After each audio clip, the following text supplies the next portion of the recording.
ഇത് സുമീർ അല്ലേ ഇത്? ഇവന് എന്ത് പറ്റി തലയിൽ കെട്ടൊക്കെ? സുമീറേ, ഇതെന്ത് പറ്റിയടാ? ഇത് ചെറിയൊരു ആക്സിഡന്റ് പറ്റിയാന്ന്. എങ്ങനെ? നീ ബോംബെക്ക് പറ്റുമല്ലോ ലോഡ് കയറ്റി പോയത്.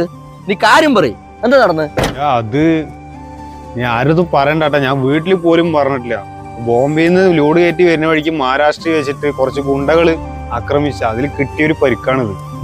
അപ്പൊ നിന്റെ കൂടെ വേറെ ഡ്രൈവർ ഉണ്ടായിരുന്നില്ലേ? ഡ്രൈവർ ഉണ്ടായിരുന്നു. അവന്റെ കയ്യിലുള്ള പേഴ്സ് അവർക്ക് എടുത്തു കൊടുത്തപ്പോ അവരൊന്നും ചെയ്തില്ല. എന്റെ കയ്യിലുള്ള പേഴ്സിൽ വാടക പൈസ കുറച്ച് കൂടുതലുള്ളത് കൊണ്ട് ഞാൻ മറച്ചു വെച്ചു. അതിന് കിട്ടിയ പണിയാണിത്. പിന്നെ എന്റെ ഫോൺ അവർക്ക് കിട്ടിയത് കൊണ്ട് അവര് അതും കൊണ്ട് പോയി. അതാണപ്പോ നിന്നെ വിളിച്ചിട്ട് കിട്ടാണ്ടിരിക്കണല്ലേ? മതിയാക്കടാ, എന്തിനങ്ങനെ ജീവൻ പണയം വെച്ച് പണിയെടുക്കുന്നു? നാട്ടില് ഏതെങ്കിലും ചെറിയ വണ്ടിയിലൊക്കെ ഓടണം എന്നൊക്കെ ഉണ്ട്. പക്ഷെ എപ്പോഴും ഓട്ടം കിട്ടിയെന്ന് വരില്ലല്ലോ. നിനക്ക് എന്റെ കാര്യങ്ങളൊക്കെ അറിയണല്ലോ.